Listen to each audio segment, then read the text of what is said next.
episode 5 of Bernie at the Bar. Today, my very special guest is Brendan Cochran, who is our director for the book club play, which will be the final show in our main stage season for the 25-26 season. Brendan, welcome. Thank you. I'm so glad you're here. I'm so glad you're directing the show. This is the first show that you're directing for Vintage. That's right. Okay. Yeah. So for the folks at home who may or may not have seen your name around here, tell them a little bit about you and what you're doing at Vintage, because you do a lot of other things here as well. Yeah. I have been here for, about 2 years now. 2.5? Yeah, getting there. As a production manager here at Vintage. Directing is kind of my background, my thing I like to be doing. And so when we talked about season planning for season 25, Bernie offered me the opportunity to take on one of the shows here. It's been a very fun experience, very exciting. And the show you're directing is the book club play. So since it's a newer play, and it's only been done once in this whole area. Right. So tell the folks at home a little bit about what the play's about. Sure. It's a play about how books bring folks together and tear them apart. Yes.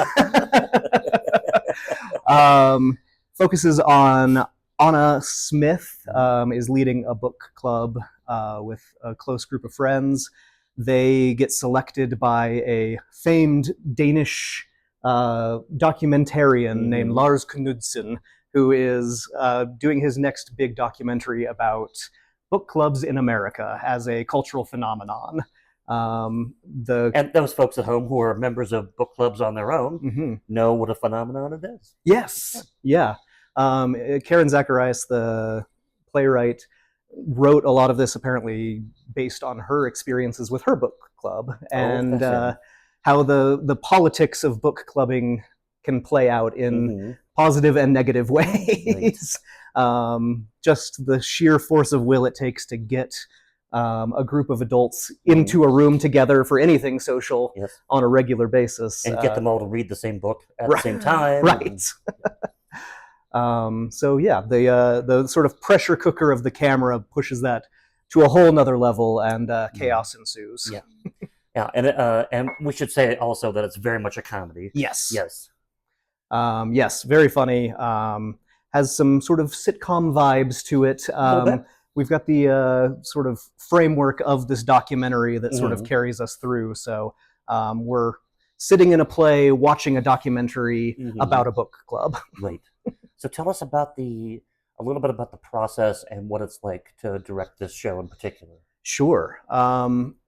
We did bring in a dramaturg on this show, which is something who has done a lot of work. A lot of work, yeah. Put together an informational packet for our cast and our team, covering every single book that is mentioned or addressed in the play, which is close to 20 different books throughout. Right.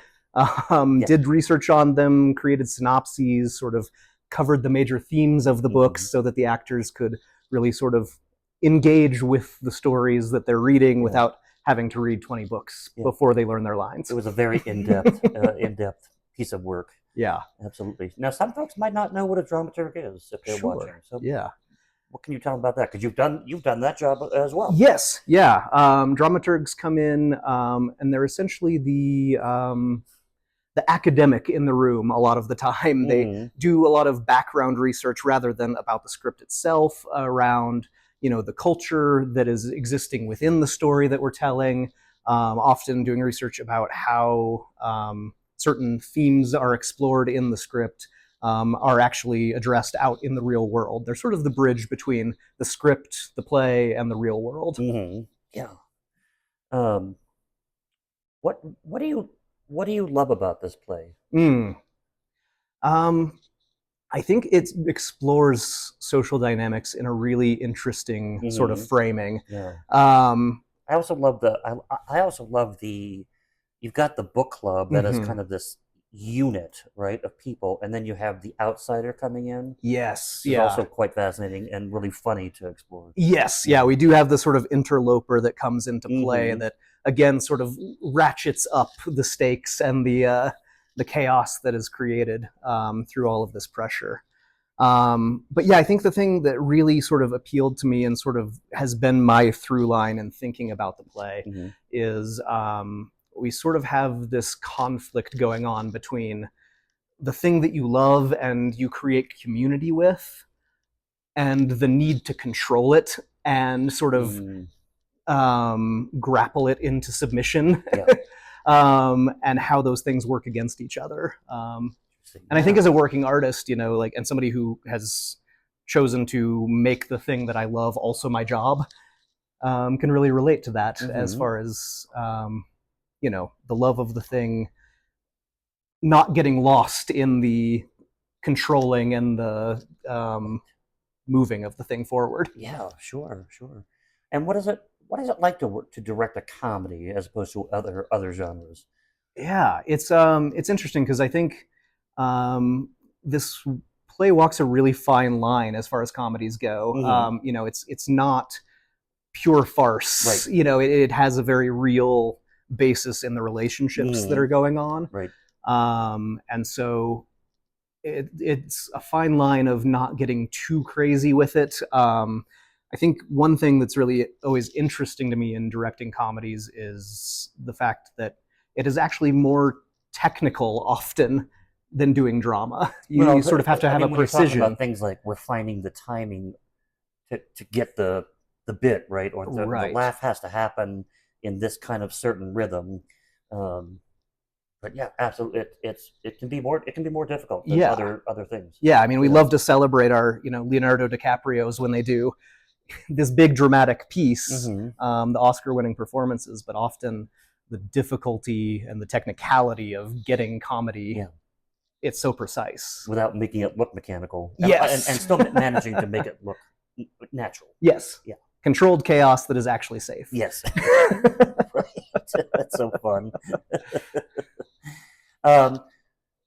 So folks at home who are in book clubs obviously will find a lot to relate to, I think. Oh, absolutely. With this show.